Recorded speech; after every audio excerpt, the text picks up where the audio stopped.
नमस्कार। हिंदी कक्षा में आप सभी का स्वागत है। 2025-26 അക്കാഡമിക് ഇയറിൽ 10ാം ക്ലാസ്സിന് പുതിയ ടെക്സ്റ്റ് ബുക്കാണ് പഠിക്കാൻ തന്നിരിക്കുന്നത്. ഈ ടെക്സ്റ്റ് ബുക്കിൽ 5 യൂണിറ്റുകളാണ് നമുക്ക് ഈ വർഷം പഠിക്കാൻ തന്നിരിക്കുന്നത്. അതിൽ 1ാം യൂണിറ്റിൽ 3 പാഠങ്ങളാണ് പഠിക്കേണ്ടത്. ആദ്യത്തെ യൂണിറ്റിന് പേര് നൽകിയേക്കുന്നത് സഫറോം കി ജുഗൽബന്ദി. ഇതിൻ്റെ അർത്ഥം യാത്രകളിലെ ഒത്തുകൂടൽ. അടുത്ത പേജ് എടുക്കുമ്പോൾ ഇവിടെ ഒരു ഉദ്ഘോഷണയാണ് തന്നേക്കുന്നത്. ഉദ്ഘോഷണ എന്ന വാക്കിൻ്റെ അർത്ഥം അനൗൺസ്മെൻറ്റ്. നാം ട്രെയിനിൽ യാത്ര ചെയ്യുമ്പോൾ പ്ലാറ്റ്ഫോമിൽ പല ലാംഗ്വേജുകളിലും നാം അനൗൺസ്മെൻറ്റ് കേൾക്കാറുണ്ട്. അങ്ങനത്തെ ഒരു ഹിന്ദി അനൗൺസ്മെൻറ്റാണ് ഇവിടെ തന്നിരിക്കുന്നത്. നമുക്കത് വായിക്കാം. यात्रियों कृपया ध्यान दें, गाड़ी नंबर 16348 तिरुवनंतपुरम से मंगलुरु तक जाने वाली Thiruvananthapuram Mangaluru express platform number 2 पर आ रही है. ഇതിൻ്റെ അർത്ഥം എല്ലാവർക്കും മനസ്സിലായി കാണും. യാത്രിയോ കൃപയ ധ്യാൻ ദേ, യാത്രക്കാരുടെ ശ്രദ്ധയ്ക്ക്. गाड़ी number 16348 Thiruvananthapuram say Mangaluru Tak Jane Valley. ഗാഡി നമ്പർ എന്ന് പറഞ്ഞാൽ ട്രെയിൻ നമ്പർ. ട്രെയിൻ നമ്പർ 16348 തിരുവനന്തപുരത്തിൽ നിന്ന് മംഗളൂരു വരെ പോകുന്ന Thiruvananthapuram Mangaluru express platform number 2 पर आ रही है. Thiruvananthapuram Mangaluru express platform number 2 വന്നുകൊണ്ടിരിക്കുന്നു. നിങ്ങൾ ഇത്തരം ഒരു ഹിന്ദി അനൗൺസ്മെൻറ്റ് പ്രിപ്പയർ ചെയ്ത് ഒന്ന് പറഞ്ഞു നോക്കുന്നത് നല്ലതായിരിക്കും. അങ്ങനെ പറഞ്ഞാൽ നിങ്ങളുടെ സ്പോക്കൺ ഹിന്ദിയും കുറച്ച് മെച്ചമാകും. എന്നാൽ നമുക്ക് പാഠത്തിലേക്ക് പ്രവേശിക്കാം. 1ാം യൂണിറ്റിലെ 1ാം പാഠത്തിൻ്റെ പേര് ഖിഡ്കി. അഞ്ജു ഖർബന്ദ എഴുതിയ ലഘു കഥയാണ്. ലഘു കഥ എന്ന് പറഞ്ഞാൽ ചെറുകഥ. ആദ്യം നമുക്ക് ലേഖിക അഞ്ജു ഖർബന്ദയെക്കുറിച്ച് പഠിക്കാം. അഞ്ജു ഖർബന്ദ കാ ജന്മ ദില്ലി മേ ഹുവ. അഞ്ജു ഖർബന്ദ എന്ന എഴുത്തുകാരി ഡൽഹിയിലാണ് ജനിച്ചത്. വേ അധ്യാപിക, ലേഖിക തഥാ റേഡിയോ കലാകാർ ഹേ. അഞ്ജു ഖർബന്ദ ഒരു അധ്യാപികയാണ്, ലേഖിക എന്ന് പറഞ്ഞാൽ എഴുത്തുകാരിയാണ്, അതുകൂടാതെ റേഡിയോ ആർട്ടിസ്റ്റ് കൂടിയാണ്. ലഘു കഥ, കവിത, സംസ്മരൺ ആദി വിധാओं में वे कार्यरत हैं. ലേഖിക ചെറുകഥ, കവിത, അതുകൂടാതെ സംസ്മരൺ ഓർമ്മക്കുറിപ്പുകൾ, ഈ മേഖലകളിലൊക്കെ സാഹിത്യം രചിക്കുകയാണ്. ഉജ്ലി ഹോത്തി Bhor, Kingsway camp, Delhi now ആദി പ്രകാശിത് കൃതിയാ ഹേ. അഞ്ജു ഖർബന്ദയുടെ കൃതികളെക്കുറിച്ചാണ് ഇവിടെ പറയുന്നത്. ഉജ്ലി ഹോത്തി ഭോർ, അതുകൂടാതെ കിങ്സ്വേ ക്യാമ്പ്, ദില്ലി നൗ എഴുത്തുകാരിയുടെ പബ്ലിഷായ കൃതികളാണ്. പ്രകാശിത് എന്ന വാക്കിൻ്റെ അർത്ഥം പബ്ലിഷ് ചെയ്യപ്പെട്ട. സാവിത്രിബായി ഫൂലെ സമ്മാൻ സേ വേ പുരസ്കൃത് ഹേ. ഇവിടെ അഞ്ജു ഖർബന്ദയ്ക്ക് ലഭിച്ച അവാർഡിനെക്കുറിച്ചാണ് പറഞ്ഞേക്കുന്നത്. സാവിത്രിബായി ഫൂലെ സമ്മാൻ എന്ന അവാർഡ് അവർക്ക് ലഭിച്ചിട്ടുണ്ട്. എന്നാൽ നമുക്ക് പാഠത്തിലേക്ക് കടക്കാം. ഹോഷിയാർപൂർ സേ ഷാദി കാ ബുലാവ ആയാ ഥാ. ഹോഷിയാർപൂർ ഒരു ഗ്രാമത്തിൻ്റെ പേരാണ്. ഷാദി എന്ന വാക്കിൻ്റെ അർത്ഥം വിവാഹം. അപ്പോൾ ഇവിടെ പറയുകയാണ്, ഹോഷിയാർപൂർ എന്ന ഗ്രാമത്തിൽ നിന്ന് വിവാഹത്തിൻ്റെ ബുലാവ ആയാ ഥാ, ഇൻവിറ്റേഷൻ ലഭിച്ചു. ബുലാവ ക്ഷണം ലഭിച്ചു. ട്രെയിൻ സേ ജാന തയ ഹുവ. ട്രെയിൻ സേ ജാന ട്രെയിനിൽ പോകാൻ, തയ ഹുവ തീരുമാനിച്ചു. അപ്പോൾ ഇവിടെ ട്രെയിനിൽ പോകാൻ തീരുമാനമെടുത്തു എന്നാണ് പറയുന്നത്. സർദി ഹൽക്കി ഹൽക്കി ദസ്തക് ദേനെ ലഗി ഥി. സർദി എന്ന വാക്കിൻ്റെ അർത്ഥം തണുപ്പ്. ഹൽക്കി ഹൽക്കി അല്പ അല്പം, ദസ്തക് ദേനെ ലഗി ഥി അനുഭവപ്പെടാൻ തുടങ്ങിയായിരുന്നു. ഇവിടെ ദസ്തക് എന്ന് പറയുന്ന വാക്കിൻ്റെ ഒരർത്ഥം നോക്ക് ചെയ്യുക, വാതിക്കൽ വന്ന് മുട്ടുക. തണുപ്പ് അല്പാൽപ്പം ആരംഭിച്ചു കഴിഞ്ഞുകൊണ്ടാണ് ലേഖിക അവിടെ വാതിക്കൽ വന്ന് തണുപ്പ് നോക്ക് ചെയ്യുന്നു എന്ന് വിശേഷിപ്പിച്ചേക്കുന്നത്. ഇസ്ലിയെ സോച്ച ചലോ ഇസ് ബാർ एसी के बजाय जनरल कोच से सफ़र का ആനന്ദ് ലിയാ ജായ്. ഇസ്ലിയെ സോച്ച അതുകൊണ്ട് ചിന്തിച്ചു, ചലോ ഇസ് ബാർ ഈ പ്രാവശ്യം എ സിക്ക് ബജായ് ജനറൽ കോച്ച് സേ എ സിക്ക് പകരം ജനറൽ കോച്ചിൽ സഫർ കാ ആനന്ദ് ലിയാ ജായ് യാത്രയുടെ സഫർ എന്ന് പറഞ്ഞാൽ യാത്രയുടെ ആനന്ദമെടുത്താലോ എന്ന് ചിന്തിക്കുകയാണ്. പെഹ്ലെ ബീവി ബच्चे जनरल से जाने पर कुछ नाराज़ हुए पर फिर थोड़ी ना नुकुर के बाद मान गए. അപ്പോൾ ഇവിടെ ലേഖിക പറയുകയാണ്, ആദ്യം ആ കഥാപാത്രത്തിൻ്റെ ഭാര്യയെ, ബീവി എന്ന വാക്കിൻ്റെ അർത്ഥം ഭാര്യ, ബच्चे മക്കളും ജനറൽ കോച്ചിൽ പോകാൻ വിസമ്മതിച്ചു. നാറാസ് ഹുവേ കുറച്ച് പിണങ്ങി. पर फिर थोड़ी ना नुकुर के बाद मान गए അല്പം ഒക്കെ പിണക്കത്തിന് ശേഷം അവർ സമ്മതിച്ചു. ദില്ലി സെ ലഗ്ഭഗ് 8 ഘണ്ടെ കാ സഫർ. അപ്പം ഡൽഹിയിൽ നിന്ന് ഈ ഹോഷിയാർപൂർ എന്ന് പറയുന്ന ഗ്രാമം ലഗ്ഭഗ് 8 ഘണ്ടെ കാ സഫർ ഏകദേശം 8 മണിക്കൂറിൻ്റെ യാത്രയാണ്. സീറ്റ് ബുക്ക് थी तो ज़्यादा परेशानी नहीं हुई. അപ്പോൾ സീറ്റ് അവർ നേരത്തെ റിസർവ് ചെയ്തിട്ടുണ്ടായിരുന്നു, ബുക്ക് ചെയ്തിട്ടുണ്ടായിരുന്നു. അതുകൊണ്ട് അധികം ബുദ്ധിമുട്ടൊന്നും ഉണ്ടായില്ല. പരേശാനി എന്ന വാക്കിൻ്റെ അർത്ഥം ബുദ്ധിമുട്ടെന്നാണ്. ബച്ചോനെ ഝട്ട് ഖിഡ്ക്കി വാലി സീറ്റ് ഝപ്പട്ട് ലി. ബച്ചോനെ ഝട്ട് എന്ന വാക്കിൻ്റെ അർത്ഥം പെട്ടെന്ന്. ഖിഡ്ക്കി വാലി സീറ്റ് ഝപ്പട്ട് ലി വിൻഡോ സീറ്റ്, ഖിഡ്ക്കി വാലി സീറ്റ് ഝപ്പട്ട് ലി. ഝപ്പട്ടന എന്ന് പറഞ്ഞാൽ കൈവശമാക്കുക. അപ്പോൾ ഇവിടെ പറയുന്നത് കുട്ടികൾ പെട്ടെന്ന് തന്നെ വിൻഡോ സീറ്റ് സ്വന്തമാക്കി. സാരാ സാമാൻ സെറ്റ് കർ मैं और पत्नी बातों में मशगूल हो गए. സാരാ സാമാൻ സെറ്റ് കർ സാധനങ്ങൾ എല്ലാം, ലഗേജുകൾ എല്ലാം സെറ്റ് ചെയ്ത് കഴിഞ്ഞപ്പോൾ, സീറ്റിലും ബർത്തിൻ്റെ താഴെയും ഒക്കെ സെറ്റ് ചെയ്ത് കഴിഞ്ഞപ്പോൾ, മേ ഓർ പത്നി ബാത്തോ മേ മഷ്ഗൂൽ ഹോ ഗയേ ഞാനും ഭാര്യയും സംസാരത്തിൽ മുഴുകി. മഷ്ഗൂൽ ഹോന എന്ന വാക്കിൻ്റെ അർത്ഥം ലീൻ ഹോന, ഡൂബ് ജാന, ലയിച്ചു ചേരുക എന്നൊക്കെ അർത്ഥമാണ് വരുന്നത്. അപ്പോൾ ഇവിടെ ഈ കഥാപാത്രവും കഥാപാത്രത്തിൻ്റെ ഭാര്യയും അവർ രണ്ടുപേരും സംസാരത്തിൽ മുഴുകിച്ചേർന്നു എന്ന് പറയുകയാണ്. നമുക്ക് അടുത്ത പേജ് എടുക്കാം. ദീദി ജമ്മു കി ഷോൾ ലേലോ ബഹുത് ബഢിയാ ഹേ. നാം ട്രെയിനിൽ യാത്ര ചെയ്യുമ്പോൾ പലപ്പോഴും സാധനങ്ങൾ വിൽക്കുന്ന ആൾക്കാരെ കാണാറുണ്ട്. അങ്ങനെ ഒരു സാധനം വിൽക്കുന്ന ഒരു സ്ത്രീ കഥാപാത്രത്തിൻ്റെ ഭാര്യയുടെ അടുത്ത് വന്ന് ആ ഭാര്യയോട് റിക്വസ്റ്റ് ചെയ്യുന്നതാണ് ഈ ഒരു സെൻറ്റൻസിൽ നാം കാണുന്നത്. ആ സാധനം വിൽക്കാൻ വന്നേക്കുന്ന സ്ത്രീ കയ്യിൽ കുറച്ച് ജമ്മു കാശ്മീർ എന്ന് പറയുന്ന സ്ഥലത്തെ ഷോളും കൊണ്ടാണ് വന്നേക്കുന്നത്. അവർ വന്ന് ഈ കഥാപാത്രത്തിൻ്റെ ഭാര്യയോട് പറയുകയാണ്, ദീദി ജമ്മു കി ഷോൾ ലേലോ. ദീദി ചേച്ചി, ജമ്മു എന്ന് പറയുന്ന സ്ഥലത്തെ ഷോൾ വാങ്ങാമോ? ബഹുത് ബഢിയാ ഹേ വളരെ നല്ലതാണ്. रंग बिरंगी शॉलों का भारी गट्ठर उठाए एक सांवली सलोनी कजरारी आँखों वाली युवती पत्नी को इसरार करने लगी. रंग बिरंगी ഷോൾ. റംഗ് ബിറങ്കി എന്ന വാക്കിൻ്റെ അർത്ഥം കളർഫുൾ എന്നാണ്.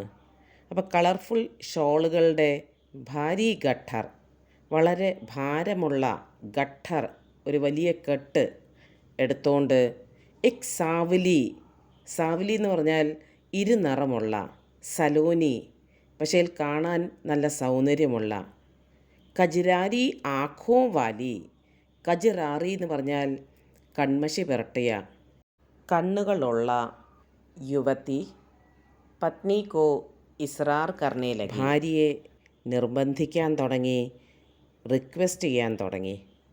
ഇസ്രാർ എന്ന വാക്കിൻ്റെ അർത്ഥം റിക്വസ്റ്റ് ചെയ്യുക എന്നാണ്. ആ വിൽപ്പനക്കാരി അവരുടെ കയ്യിലുള്ള ഷോളുകൾ വാങ്ങാൻ ഭാര്യയോട് റിക്വസ്റ്റ് ചെയ്യുകയാണ്. കിത്തനെ കി ഹേ, എന്ത് വിലയാണ് എന്ന് ഭാര്യ ചോദിച്ചു. 250 की, 250 രൂപയാണ് എന്ന് ആ വിൽപ്പനക്കാരി മറുപടി പറഞ്ഞു. 100 എന്ന് പറഞ്ഞാൽ 100, അഢായി ഢായി എന്ന് പറഞ്ഞാൽ 2.5 എന്നാണ് ഉദ്ദേശിക്കുന്നത്. അപ്പോൾ അവിടെ 100ൻ്റെ 2 നോട്ടും പിന്നെ ഒരു 50 രൂപയുമാണ് അവിടെ ഉദ്ദേശിക്കുന്നത്. 250. ഇത്തി മെഹങ്കി, അപ്പം ഇത്തി എന്ന് പറഞ്ഞാൽ ഇത്തനി എന്ന് പറയുന്ന ഹിന്ദി വാക്കാണ്. ഇത്തി മെഹങ്കി, ഇത്രയും വില കൂടിയതാണോ എന്ന് ഭാര്യ ചോദിക്കും. ജാദാ പീസ് ലോഗി തോ കം കർദുങ്കി. ഉടനെ ആ സ്ത്രീ പറയുകയാണ്, എൻ്റെ കയ്യിൽ നിന്ന് കൂടുതൽ പീസ് ഷോൾ വാങ്ങുവാണെങ്കിൽ ജാദാ പീസ് ലോഗി തോ കം കർദുങ്കി, എങ്കിൽ വില ഞാൻ കുറച്ച് തരാം. ഉടനെ കഥാപാത്രത്തിൻ്റെ ഭാര്യ പറയും, മുझे ദുക്കാൻ ഖോൽനി ഹേ ക്യാ, എന്താ എനിക്ക് കട തുറക്കാനാണോ നീ ഒത്തിരി പീസസ് വാങ്ങിക്കാൻ എന്നോട് പറയുന്നത്? ലേ ലോന ബഹനോ ഓർ ഭാഭിയോ കെ ലിയെ. ഉടനെ ആ വിൽപ്പനക്കാരി വീണ്ടും റിക്വസ്റ്റ് ചെയ്യുകയാണ്, ലേ ലോന, ഒന്ന് വാങ്ങാമോ പ്ലീസ് എന്ന രീതിയിലാണ് അവർ പറയുന്നത്. ബഹനോ ഓർ ഭാഭിയോ കെ ലിയെ, സഹോദരിമാർക്ക് വേണ്ടിയും ഭാഭിയോ കെ ലിയെ. ഭാഭി വാക്ക് ഭയ്യ ഭാഭി കേട്ടിട്ടുണ്ടായിരിക്കും. ഭയ്യ എന്ന് പറഞ്ഞാൽ സഹോദരൻ, ഭാഭി എന്ന് പറഞ്ഞാൽ സഹോദരൻ്റെ ഭാര്യ. അപ്പോൾ ഇവിടെ നാത്തൂനും ചേച്ചിമാർക്കും എല്ലാവർക്കും വേണ്ടി വാങ്ങാൻ ആ സ്ത്രീ നിർബന്ധിക്കുകയാണ്. मैंने पत्नी को इशारा किया तो उसने आंखें ततेर कर चुप रहने का संकेत दिया. मैंने पत्नी को इशारा किया. അപ്പോൾ ഇവിടെ ഭർത്താവ് ഭാര്യയോട് ആംഗ്യ ഭാഷയിൽ ഷോൾ വാങ്ങാൻ വേണ്ടി പറയുകയാണ്. ഇഷാര കർണ എന്ന് പറഞ്ഞാൽ ആംഗ്യം കാണിക്കുക. തോ ഉസ്നെ ആഖേ തത്തേർ കർ, അന്നേരം ആംഗ്യം കാണിച്ചപ്പോൾ ഭാര്യ എന്ത് ചെയ്തു? ആഖേ തത്തേർ കർ, കണ്ണുകൾ ഉരുട്ടി, മുझे ചുപ് രഖനെ കാ സങ്കേത് ദിയ, ഞാൻ മിണ്ടാതിരിക്കാൻ വേണ്ടി ഭാര്യ എനിക്ക് നിർദ്ദേശം നൽകി. अच्छा 5 पीस लूँ तो कितने के दोगी. ഭാര്യ ആ വിൽപ്പനക്കാരിയോട് ചോദിക്കുകയാണ്, എന്നാൽ 5 പീസ് ലൂ, 5 പീസസ് ഞാൻ വാങ്ങുകയാണെങ്കിൽ കിത്തനെ കെ ദോഗി, എന്ത് വിലയ്ക്ക് എനിക്ക് നൽകും? 200 रुपये पर പീസ് ലേ ലേന ദീദി. വിൽപ്പനക്കാരി മറുപടി പറയുകയാണ്, 200 രൂപ പെർ പീസിന് ഞാൻ നൽകാം എന്ന്. നാ 100 रुपये പെർ പീസ്. ഉടനെ ഭാര്യ പറഞ്ഞു, ഇല്ല, 100 രൂപ പെർ പീസ് തരാം. ദീദി 100 तो बहुत कम है, कहते हुए उसका गला रुंध गया और उसकी कजरारी आँखें भर आई. 100 രൂപയെന്ന് കേട്ടപ്പോൾ ആ വിൽപ്പനക്കാരിയുടെ തൊണ്ട ഇടറാൻ തുടങ്ങി, കണ്ണുകൾ നിറഞ്ഞു. അതാ അവർ മറുപടി പറയുകയാണ്, ദീദി 100 तो बहुत कम है, ചേച്ചി 100 രൂപ വളരെ കുറവാണല്ലോ. കെഹത്തെ ഹുവേ ഉസ്കാ ഗല റുന്ത് ഗയ, ഇത് പറയുമ്പോൾ കെഹത്തെ ഹുവേ ഉസ്കാ ഗല റുന്ത് ഗയ, അവിടെ തൊണ്ട ഇടറി. ഓർ ഉസ്കി കജറാറി ആഖേ ഭർ ആയി, അവിടെ കൺമഷി വരണ്ട കണ്ണുകൾ നിറഞ്ഞു. ഭർ ആയി എന്ന് പറഞ്ഞാൽ നിറയുക. ആ പാവപ്പെട്ട വിൽപ്പനക്കാരിയുടെ കണ്ണുകൾ നിറയാൻ തുടങ്ങി. നമുക്ക് അടുത്ത പേജ് നോക്കാം. ചൽ നാ തേരി നാ മേരി 150 പെർ പീസ്.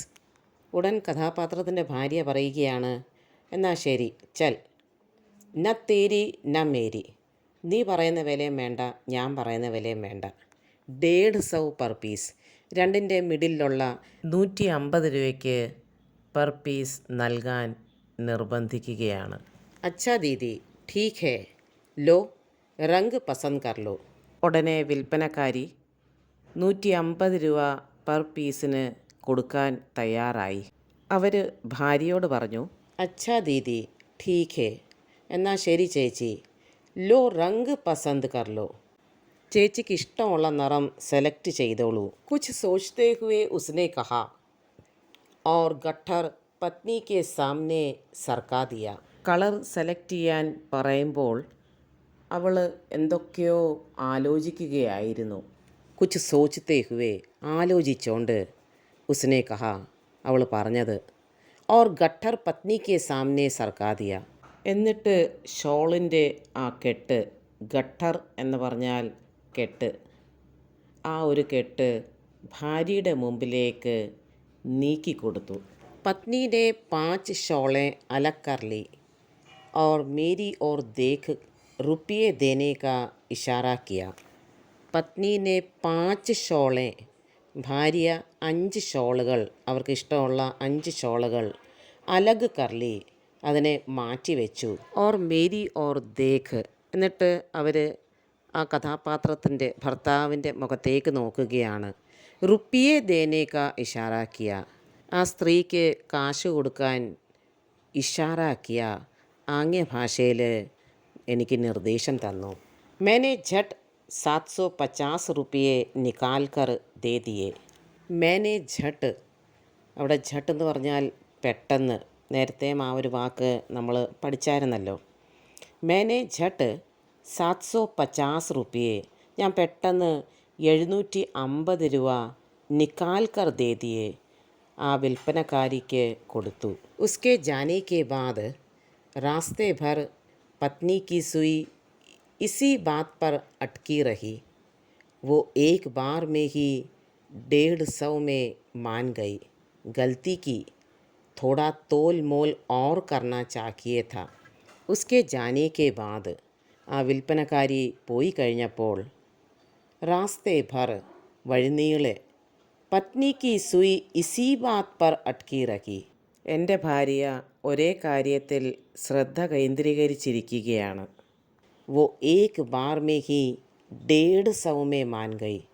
അവൾ ഒരു പ്രാവശ്യം ഞാൻ 150 തരാൻ പറഞ്ഞപ്പോൾ മാൻ ഗൈ, അവൾ സമ്മതിച്ചു.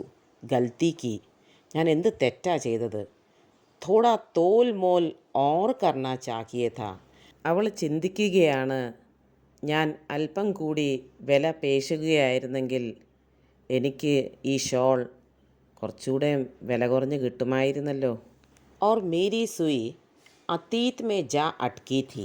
അവിടെ കഥാപാത്രം പറയുകയാണ്, മേരി സുയി അതീത് മേ ജാ അട്കി ഥി, എന്നാൽ എൻ്റെ ചിന്തകളോ അതീത് മേ, കഴിഞ്ഞ കാലത്തിലേക്ക് കേന്ദ്രീകരിച്ചിരിക്കുകയായിരുന്നു.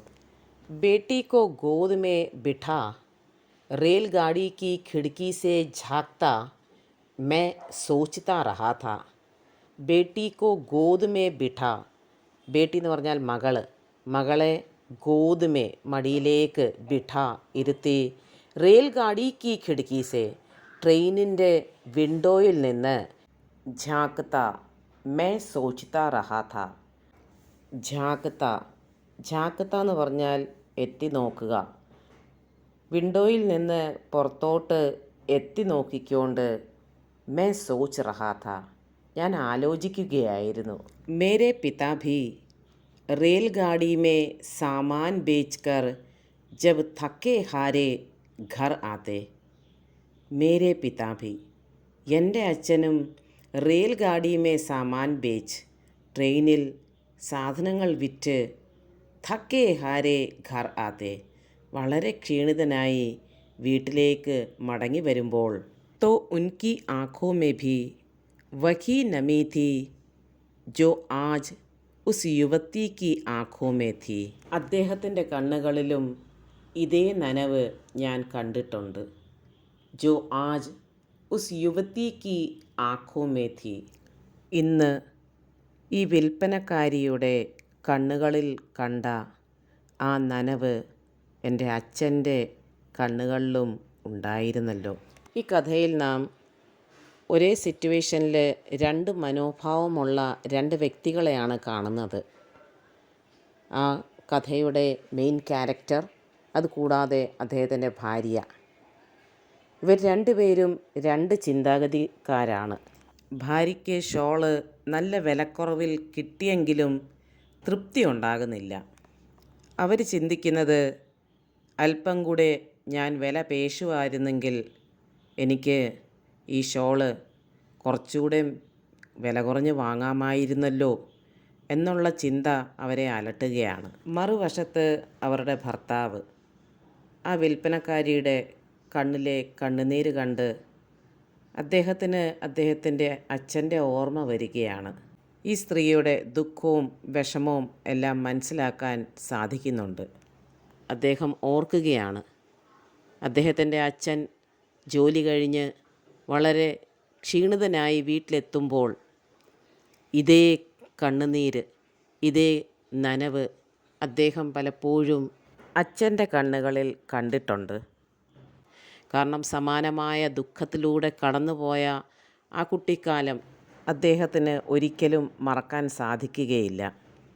അങ്ങനെ രണ്ട് തരം ചിന്താഗതിയെക്കുറിച്ചാണ് ലേഖിക ഇവിടെ പറഞ്ഞേക്കുന്നത്.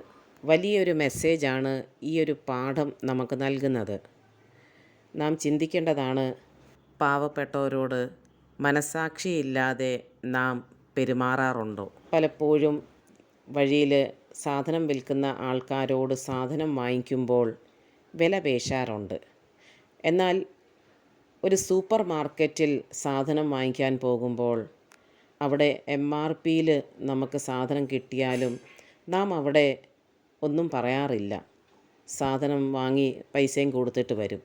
എന്നാൽ പാവപ്പെട്ട കർഷകർ, പാവപ്പെട്ട ആൾക്കാർ വഴിയരികിൽ നിന്ന് സാധനം വിൽക്കുമ്പോൾ നാം അവരോട് വില പേശുന്നത് അന്യായമല്ലേ? നാം ചിന്തിക്കേണ്ടതാണ്. ഇന്നത്തെ ക്ലാസ് ഇവിടെ അവസാനിക്കുന്നു. ഈ പാഠത്തിലെ ടഫ് വേർഡ്സിൻ്റെ മീനിങ്സ് എല്ലാം ഈ വീഡിയോയുടെ അവസാനം തന്നിട്ടുണ്ട്. അത് നോട്ട് ചെയ്ത് വെക്കുന്നത് നല്ലതായിരിക്കും. പാഠം വായിക്കുമ്പോൾ പെട്ടെന്ന് പാഠം മനസ്സിലാക്കാൻ അതിലൂടെ നിങ്ങൾക്ക് സാധിക്കും. എൻ്റെ ഈ ക്ലാസ്സിനെക്കുറിച്ചുള്ള നിങ്ങളുടെ അഭിപ്രായങ്ങൾ കമൻറ്റ് ബോക്സിൽ എഴുതി അറിയിക്കുമല്ലോ. നിങ്ങൾക്കുള്ള ഡൗട്ട്സും എന്നോട് ചോദിക്കാവുന്നതാണ്. എന്നാൽ താമസിക്കാതെ തന്നെ അടുത്ത ഒരു ക്ലാസ്സിൽ നമുക്ക് കണ്ടുമുട്ടാം. ധന്യവാദ്. നമസ്കാർ.